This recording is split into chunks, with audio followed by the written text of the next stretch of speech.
Hello everyone, welcome to our YouTube channel माँ Saraswati classes Gorakhpur. जैसा कि हमने मोमेंट टॉपिक आपको स्टार्ट किया था, मोमेंट में हमने कुछ आपको इंट्रोडक्शन आपको मैंने बता दिया था। मोमेंट देखिए मतलब होता है गुण या आगुण के बारे में मैंने थोड़ा बहुत आपको बताया था। अगला जो आपका टॉपिक मोमेंट का जो है पार्ट 2 आज का जो टॉपिक है, क्योंकि आपको पार्ट 1 में मैंने कुछ चीज़ें समझाई थी जो नहीं समझ में आई थी, आप हमसे पूछे थे, मैंने बताया भी था।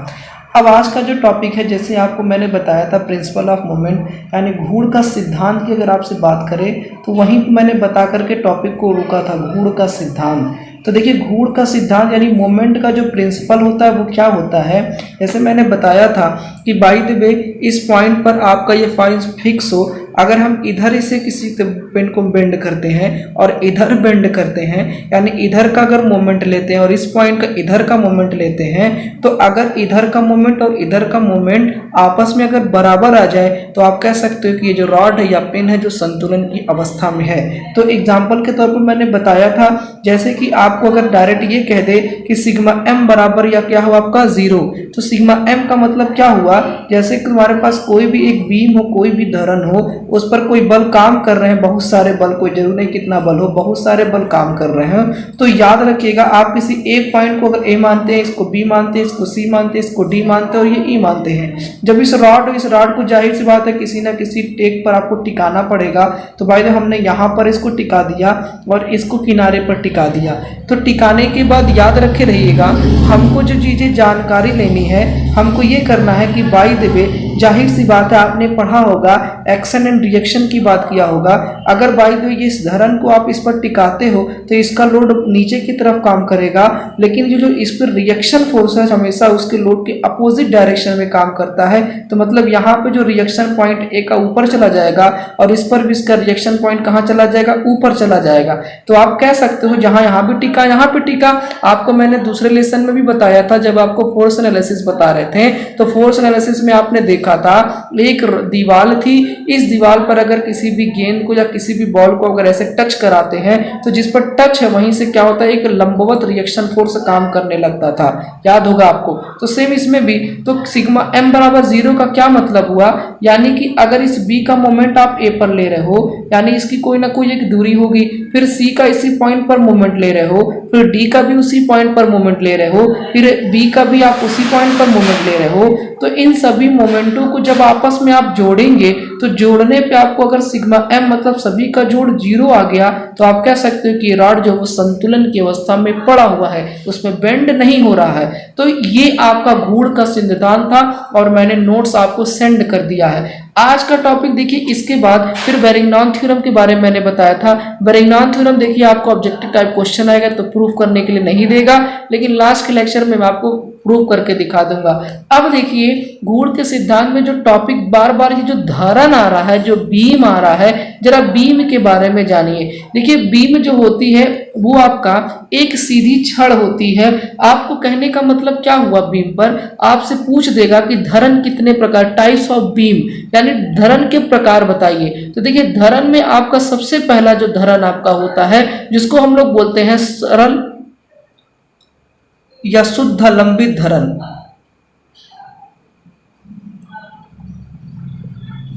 शुद्ध लंबित धरन, सिंपली सपोर्टेड बीम।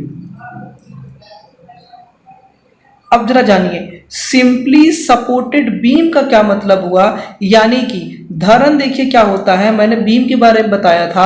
आप जान दीजिएगा आपके घरों में जब भी छत पड़ी होगी तो छत पे जो ये जो आपका पड़ा होगा, जो ऊपर जो छत पे इस तरह से देखिएगा, ये जो आपकी होती है इसी को हम लोग धरन बोलते हैं, और जिस पर आपकी छत टिकी होती है इसको हम लोग कॉलम बोलते हैं। अभी हमको कॉलम के बारे में नहीं पढ़ना है, अभी हमको केवल धरन के बारे में। तो धरन आपकी याद रखिएगा एक आपकी दृढ़ मतलब मजबूत। आगे धरन के बारे में आपको बताया, तो धरन के बारे में जानिए। धरन एक समान पदार्थ का, समान मोटाई का एक सीधा छड़ होता है जिस पर हमेशा याद रखिएगा कर्तन बल काम करता है। तो धरन की डिफिनेशन की आपको मैं लिख के भेज दिया, आप उसे पढ़ लीजिएगा कि जो आपका जो धरन होता है वो एक समान मटेरियल का, एक समान मटेरियल का बना होगा और वो एक सीधा आपका क्या होगा, एक रॉड होगा जिस पर हमेशा शियर फोर्स काम करेंगे।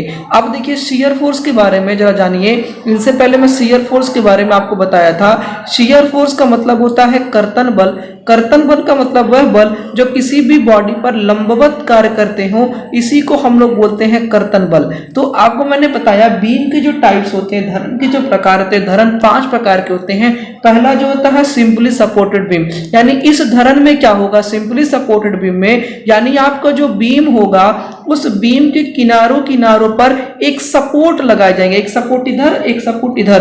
तो ये जो पार्ट होता है इसको हम लोग बोलते हैं सपोर्ट बोलते हैं, और ये जो होता है इसी को हम लोग क्या बोलते हैं, बीम बोलते हैं, धरन बोलते हैं। तो सिंपली सपोर्टेड बीम में जिसके किनारों किनारों पर टेक लगाए जाते हैं उसी को हम लोग सरल या शुद्ध लंबित, थोड़ा देख लीजिएगा हिंदी, सरल या शुद्ध लंबित धरन इसे बोला जाता है। उसके बाद देखिए दूसरा जो आता है जिसको हम लोग बोलते हैं कैंटिलीवर।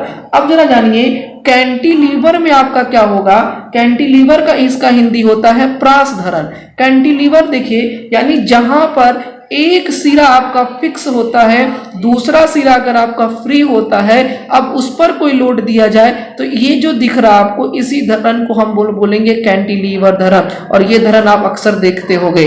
अब देखो कैंटिलीवर के बाद तीसरा जो आपका धरन जो आता है, तीसरा जो आता है जिसे ओवरहैंगिंग बोला जाता है। अब ओवरहैंगिंग की अगर बात किया जाए, ओवरहैंगिंग बीम की अगर बात की जाए, मतलब उसका मतलब होता है झूलती हुई धरन या लटकती हुई धरन। तो झूलती या लटकती हुई धरन की अगर हम बात करें, जिसमें क्या होगा आपका, जिसमें कोई भी धरन अगर आपका होगा तो कोई भी बीम पर आपका एक सिरा आप चाहे तो इसे फिक्स कर दें, दूसरा सिरा आप इसे चाहे झूला दें। देखिए झूला यहाँ पे टेक लगा हुआ है, ये भी फिगर हो सकता है, या किसी भी धरन के दोनों सिरों को आप फ्री कर दीजिए। देखो यहाँ भी मैंने कुछ टेक नहीं लगाया, यहाँ भी मैंने टेक लगाया, इसे झूलता हुआ धरन कह सकते हैं। और आप चाहे तो इस फिगर को इस तरह से भी बना सकते हैं, यहाँ पर टेक, ये देखिए ये सपोर्ट का सिंबल होता है। अभी सपोर्ट को भी आपको समझाऊंगा आगे, फिलहाल अभी केवल इतना जानिए। तो ये ओवरहैंगिंग झूलती हुई धरन, तो जिस धरन पे क्या हो, जिसका सिरा क्या हो, या एक या दोनों अगर आपका फ्री होता हो या झूलता हुआ हो, तो ऐसे धरन को हम लोग क्या बोलते हैं, ओवरहैंगिंग बीम या झूलती या लटकती हुई धरन बोला जाता है। अब इसके बाद जरा देखिए झूलती हुई धरन के बाद अगला जो टॉपिक आपका आता है जिसको बोला जाता है फिक्स्ड बीम। अब जरा देखिए फिक्स्ड बीम की अगर बात करें तो फिक्स्ड का मतलब होता है बद्ध धरन, यानी ऐसा धरन जिसके दोनों सिरे क्या हो, फिक्स कर दिए जाएं। मतलब इधर से भी डाल करके इसे फिक्स कर दें, इधर भी डाल करके फिक्स कर दें। तो अब जरा देखिए इन धरन, तो इस तरह से धरन को भी फिक्स बीम बोला जाता है। और लास्ट आपका आता है कॉन्टिन्यूअस। कॉन्टिन्यूअस का मतलब होता है सतत धरन। कंटिन्यूअस का मतलब होता है सतत, सतत मतलब लगातार, यानी कोई भी धरन अगर आपके हो तो उस पर सपोर्ट लगाते चले जाएं। सपोर्ट लगाते मतलब कई सारे सपोर्ट अगर लगे हों तो इन्हीं को बोला जाता है आपका ये सतत धरन, कंटिन्यूअस। तो धरन कितने प्रकार के, 5 धरन क्या है, धरन एक समान पदार्थ का, समान मोटाई का एक सीधा छड़ होता है जिस पर हमेशा कर्तन बल कार्य करता है। तो कर्तन बल जो किसी भी बॉडी पर हमेशा अक्ष के लंबवत या कह सकते हो बॉडी के लंबवत कार्य करता है, उसी को हम लोग बोलते हैं क्या, आपका कर्तन बल। तो हमारा सिलेबस फिलहाल अभी कर्तन बल के बारे में जानना था, हम कर्तन बल के बारे में बता रहे हैं। अब देखें इसके बाद जो आपका टॉपिक आता है कर्तन बल के बाद, जैसे हमने धरन बता दिया, अब जरा चलते हैं धरन के बाद जो हम सपोर्ट आपको समझा रहे थे, जरा इस सपोर्ट के बारे में जानिए कि सपोर्ट क्या चीज होता है। तो सपोर्ट की अगर हम बात करें,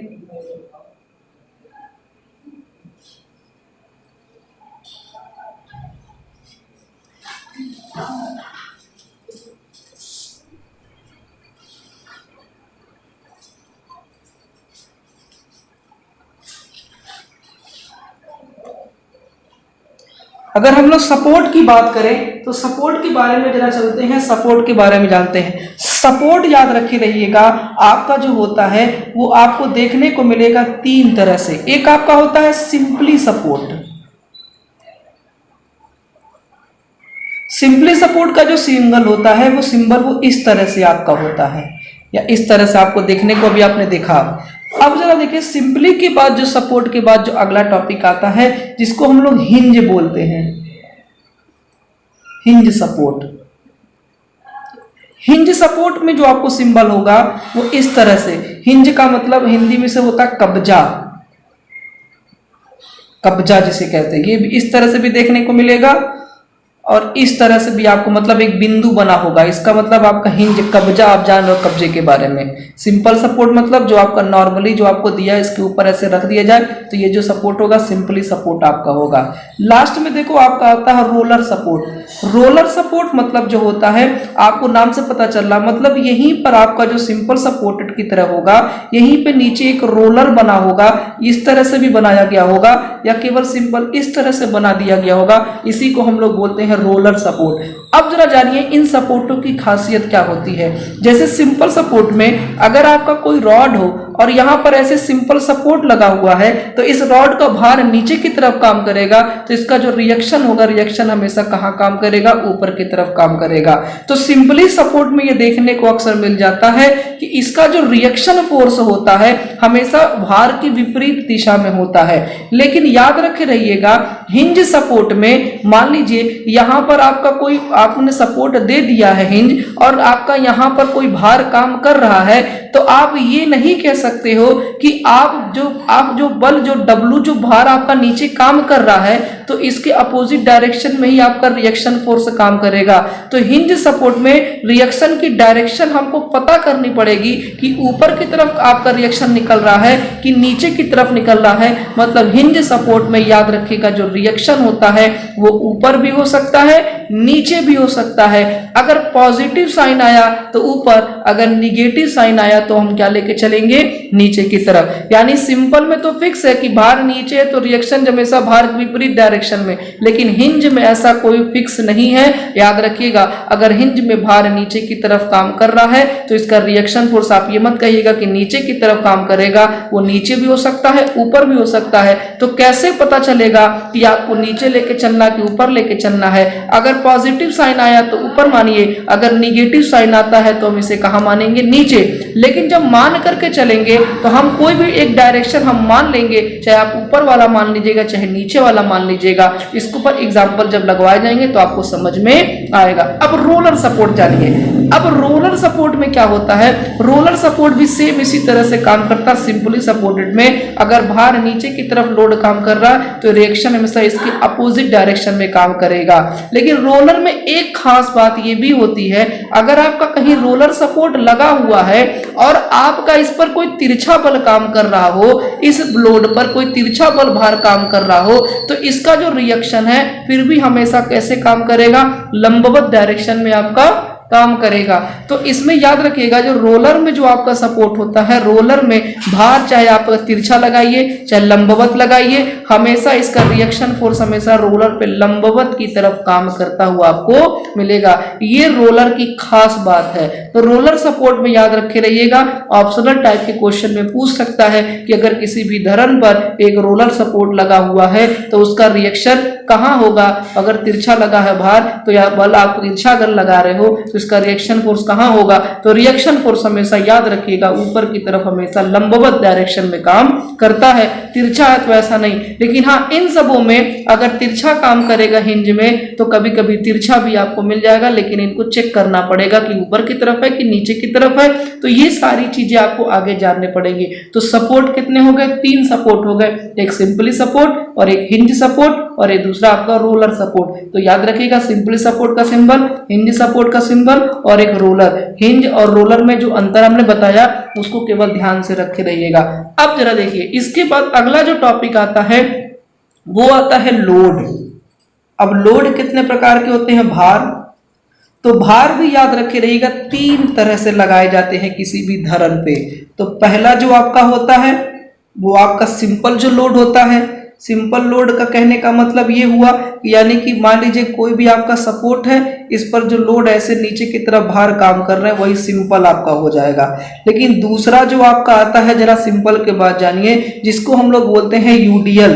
यूडीएल का मतलब होता है क्या, इसी सिंपल को हम लोग एक नाम और देते हैं, पॉइंट लोड भी कह सकते हैं। पॉइंट लोड मतलब जो एक बिंदु पर अगर आपके काम कर रहे हैं तो इसी को हम लोग बोलेंगे कि ये पॉइंट लोड है। तो नॉर्मली जो होता है वो पॉइंट लोड से ही नाम से लोग जानते बनाते हैं। तो पॉइंट लोड याद रखिएगा, ऐसा लोड जो किसी एक बिंदु पर लगाया जा रहा है, तो इसी को हम लोग बोलते हैं point load. UDL uniform distributed load मतलब सम वितरित भार, यानी इस लोड का सिंबल कैसे होगा, इस लोड पर देखिए कहीं भी ऐसे धरन बना होगा तो ऐसे ऐसे ये चीजें बनाया होगा और यहीं पर लिख दिया होगा कि 2 न्यूटन पर मीटर, मतलब कि ये जो लोड है वो 1 मीटर पे 2 न्यूटन लगा रहा। बाय द वे हम कह दें कि इन दोनों धरनों के बीच की दूरी 4 मीटर है, तो आप कह सकते हो कि 2 न्यूटन जब पर मीटर लग रहा है तो 4 मीटर पे टोटल कितना लग रहा होगा, 4 दूना 8, मतलब 8 न्यूटन। तो 8 न्यूटन यहां से वहां तक में कहां लग रहा होगा, तो यूडीएल को हम पॉइंट लोड में कन्वर्ट कर सकते हैं।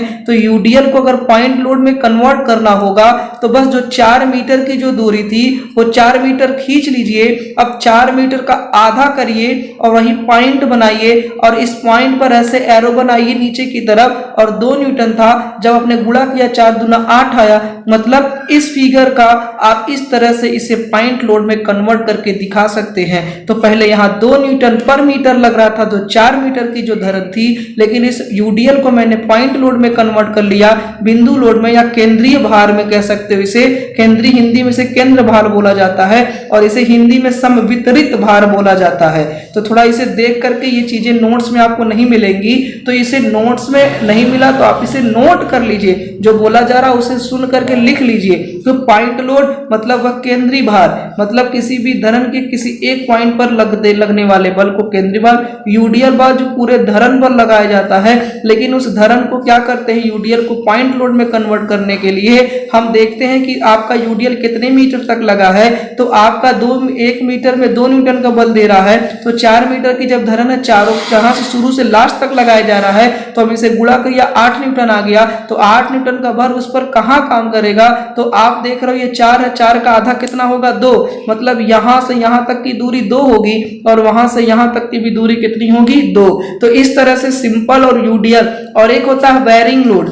अब जरा बेयरिंग लोड के बारे में, जो आपके सिलेबस में फिलहाल नहीं है, तो ये आपको थर्ड सेमेस्टर या 4th सेमेस्टर में आपको अलग अलग ब्रांच में मिलेगा। 3rd सेमेस्टर मैकेनिकल सिविल, जो अगले सेमेस्टर में जो मैकेनिक्स ऑफ सॉलिड मॉस पढ़ेंगे, एसएम पढ़ेंगे, तो यहाँ पर आपको चीजें मिलेगी।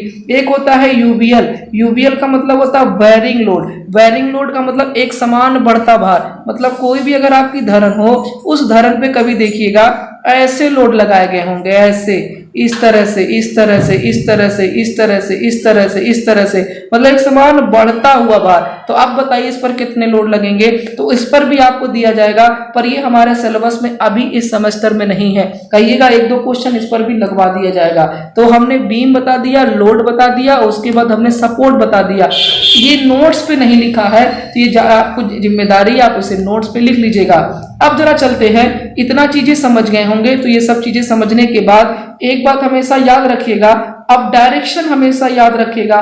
एक आपका क्लॉकवाइज डायरेक्शन, दूसरा आपका होता है एंटी क्लॉकवाइज डायरेक्शन। क्लॉक का मतलब होता है जो घड़ी की सुई की दिशा में किसी भी आप बल को घुमा रहे हो इस पॉइंट से लेकर के, और एक होता है एंटी क्लॉकवाइज। कहने का मतलब ये है, अगर कोई धरन हो, अगर यहाँ पे बल F लग रहा है, तो आप इस पॉइंट को O मानकर अगर इधर घुमा रहे हो, तो ये कौन सी दिशा, एंटी क्लॉकवाइज। तो एंटी क्लॉकवाइज को आप हमेशा पॉजिटिव साइन से, हमेशा नहीं, आपके ऊपर है। अब ये जो बुक में जो मान करके चला है, एंटी को पॉजिटिव माना है और क्लॉकवाइज डायरेक्शन को निगेटिव। अब इसका मतलब वामावार्त और इसका दक्षिणावार्त। तो ये आप पलट भी सकते हैं, ये कोई कंपलसरी नहीं होता कि जो मैंने माइनस लिया आप उसे माइनस लीजिए, जो मैंने प्लस, वो बुक में आपको ये नहीं कहा है। इसे आप पॉजिटिव और माइनस कहीं भी इसे कन्वर्ट कर सकते हैं, पर तब सभी को मानना पड़ेगा। आप एक सवाल में अगर आपको क्लॉकवाइज को अगर पॉजिटिव मान रहे हो, तो सभी आपको इस सवाल में क्लॉकवाइज को आपको पॉजिटिव मान के चलना पड़ेगा। ऐसा नहीं कि यहाँ वो मान ले, यहाँ वो मान ले, तब ये चीजें आपकी गलत होने लगेंगी। इस चीजों को थोड़ा सा आप ध्यान में रखे रहिएगा।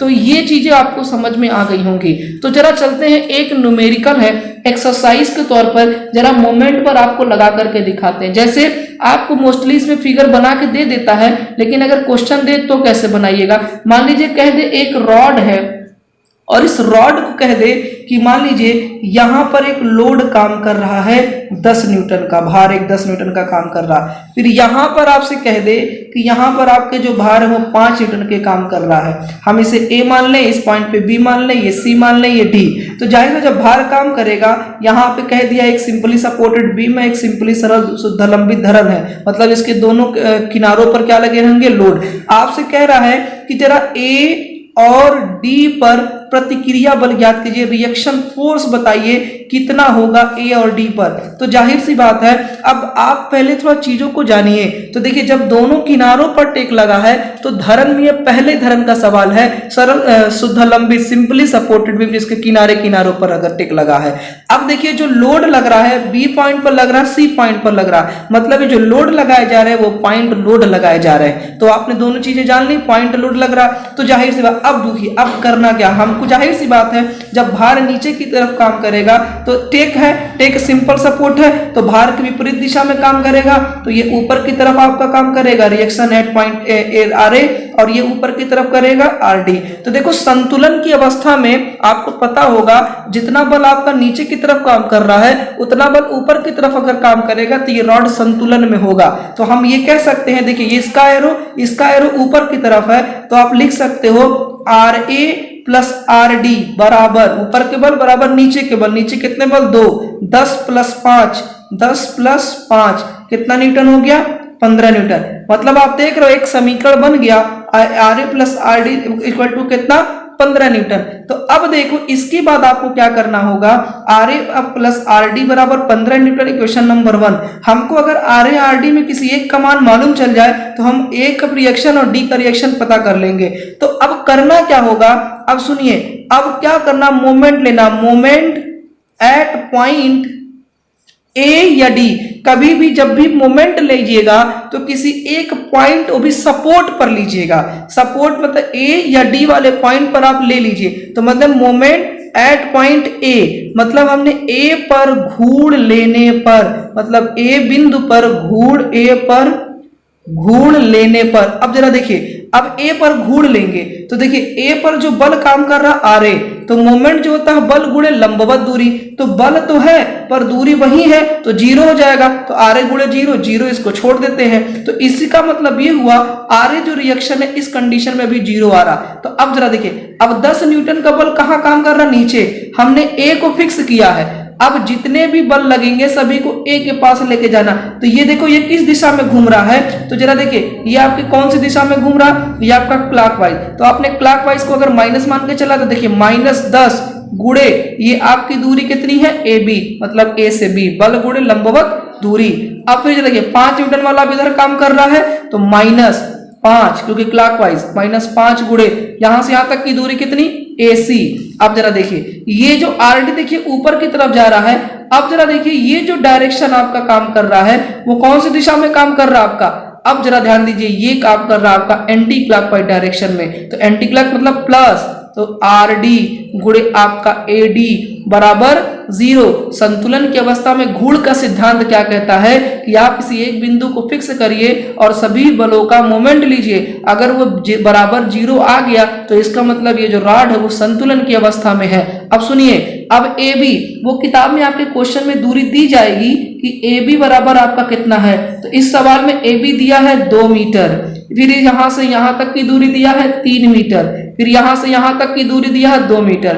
अब देखिए -10 गुणे 2, -5 गुणे AC, A से C की दूरी 3 और 2 कितना हो गया 5, प्लस RD गुणे AD। अब A से D की दूरी 3 2 5, 5 2 7 बराबर कितना है 0। इसका करेंगे 20 -25। अब जरा देखिए इसको इधर भेज दीजिए, -7 RD। अब माइनस माइनस कितना हो जाएगा प्लस, तो ये हो गया 45 बराबर -7 RD। माइनस से माइनस खत्म, RD बराबर आपका आया 45/7। अब इसको क्या करिए, सॉल्व करिए। कैलकुलेटर है आपके पास, कैलकुलेटर उठाइएगा, सॉल्व करिएगा। अब जितना भी मान आया RD का, इस RD का इक्वेशन नंबर 1 में रखिए, तो क्या इस तरह से हमको RA नहीं निकल जाएगा। तो जब तुमने देखा कि आपने RD का रिएक्शन निकाल लिया, अब A का भी रिएक्शन आपको निकल जाएगा। तो इस तरह से आप A और D का रिएक्शन पॉइंट आप क्या कर सकते हो, फाइंड कर सकते हो। देखिए इसी तरह से और भी बहुत सारे क्वेश्चन हैं। जरा सेकंड पॉइंट हम लेकर के चलते हैं, जरा ध्यान दीजिएगा। एक फिगर और हम बना के आपको दिखाते हैं। जैसे अगर बाई द वे एक रॉड हो, एक सरल सुलंबित धरन या कोई भी, मतलब देखिए इस बार सपोर्ट यहाँ पे लगा हो, इस बार सपोर्ट यहाँ पर लगा हो, ठीक। अब आपसे कह दिया जाए कि यहाँ पर जो लोड काम कर रहा है वो आपका 40 किलो न्यूटन के लोड काम कर रहे हैं, और इस किनारे पर जो लोड काम कर रहा है नीचे की तरफ वो 20 किलो न्यूटन का काम कर रहा है। इसको A माने, इसको B माने, इसको C माने, इसको D माने। अब कह दे अगर कि जरा बताइए A पर रिएक्शन और C पर रिएक्शन कितना होगा, यही सपोर्ट है। अब जरा देखिए, लेकिन धरन कौन सी है, तो क्या ये दोनों किनारों पर टेक है? नहीं, तो ये आपका सरल शुद्ध लंबी सिंपली सपोर्टेड बीम नहीं है, ये आपका ओवरहैंगिंग झूलती हुई धरन आ गई, जिससे कोई फर्क नहीं पड़ता। बस देखिए आज का रिएक्शन आर ए कहाँ गया? ऊपर। इसका आरसी का रिएक्शन कहाँ गया? ऊपर। अब आप फिर वही संतुलन की अवस्था में, तो आपका ऊपर के बल बराबर नीचे के बल, तो ये आपका हो जाएगा R A plus R C बराबर 40 प्लस कितना 20, तो 40 20 कितना आएगा 60। इक्वेशन नंबर 1, मतलब आर ए पर रिएक्शन और आर सी का रिएक्शन दोनों को जोड़ने पर 60 आना चाहिए। तो फिर वही काम हम क्या करेंगे, मोमेंट लेंगे किसी एक पॉइंट पर। तो देखो आप बी पे भी लोगे तो भी आएगा, सी पे लोगे तो भी आएगा, डी पे लोगे तो भी आएगा, ए पे लोगे तो भी आएगा। किसी भी पॉइंट पर मोमेंट लोगे तो इसका सिग्मा एम बराबर 0 आएगा ही आएगा, तभी रॉड संतुलन की अवस्था में होगा। तो बाय द वे हमने मोमेंट एट पॉइंट, आप जिस पे कहिए हम उस पर ले लें। चलिए इस बार हम सी पर लेके दिखाते हैं। मोमेंट एट पॉइंट सी हम सी पर ले लिया। अब जरा देखो सी को फिक्स मानो, तो अब ये घूमेगा नहीं, तो इस पर जो बल लगेंगे वो 0। अब जरा देखिए ये किस दिशा में घूम रहा, सी की तरफ, सी पे जाओगे। अब इसको जब फिक्स मान लिए सी को, तो सी पर एक हाथ उंगली रख लीजिए और दूसरा लेके जाइए एरो, ऐसे घूमेगा। तो ये जा रहा कौन सी दिशा में आपका? क्लॉकवाइज। तो क्लॉक को आप माइनस सीखे हो, तो -20 गुणे सी डी बल गुणे लंबवत दूरी। अब जरा देखिए, अब ये इस बी से इधर आएगा फिर सी की तरफ, तो अब देखिए 40, तो अब ये जो दिशा है वो कौन सी दिशा है? वो एंटी क्लॉकवाइज, तो प्लस आपका हो जाएगा। तो 40 गुणे आपका क्या हो जाएगा? BC। अब यही है, सी को फिक्स मानना है। अब ये जरा देखिए ये फिर घूम रहा है क्लॉकवाइज डायरेक्शन में, तो फिर माइनस RA गुणे AC बराबर कितना? 0। अब देखिए सवाल में जो दूरी दिया है, आपकी दूरी यहां से यहां तक कह दिया है 2 मीटर है, फिर आपका यहां से यहां तक की दूरी कह दिया है 1 मीटर है। अब जरा देखिए ये 1 मीटर है, और जो टोटल डिस्टेंस दे दिया यहां से यहां तक की दूरी वो कह रहा है कि 4 मीटर है। तो अब जरा चलते हैं, मतलब BC की दूरी नहीं दिया है हमको, क्या क्या दे दिया, कह रहा है कि ये 1 मीटर है, ये 2 मीटर है, अब ये टोटल 4 मीटर है। तो अब सुनिए क्या BC निकालना ही लेंगे? अब जरा चलते हैं, -20 गुणे CD, जरा CD जरा C और D की दूरी कितना? 1 मीटर, 1 प्लस 40 गुणे BC। अब ये BC कितना होगा? देखिए टोटल कितना है? 4। अब ये कितना? 2, ये कितना है? 1, 3, तो 4 में से 3 जाएगा 1, मतलब यहां से यहां तक की भी दूरी कितना होगा? 1 मीटर, मतलब 1 माइनस RA AC, A से C की दूरी कितनी है? 2 और 1 कितना? 3 बराबर कितना? 0। देखिए -20 प्लस 40, अब इसको इधर भेज दीजिए तो ये पॉजिटिव हो जाएगा, RA गुणे 3। अब इसे करेंगे तो कितना आएगा? 20। तो अब ये 20 but minus minus minus 20, RA गुणे कितना आ गया? 3। अब इसके बाद क्या करेंगे, अब यहाँ पर RA बराबर जब हम निकालेंगे तो 20 बटा कितना आएगा? तो ये 20 बटा 3 आएगा। इस तरह से आप सवालों को क्या करेंगे? लगा लेंगे। तो फिलहाल अब आपको करना क्या है, अब इसी सवालों को आप लगा करके चेक करिएगा।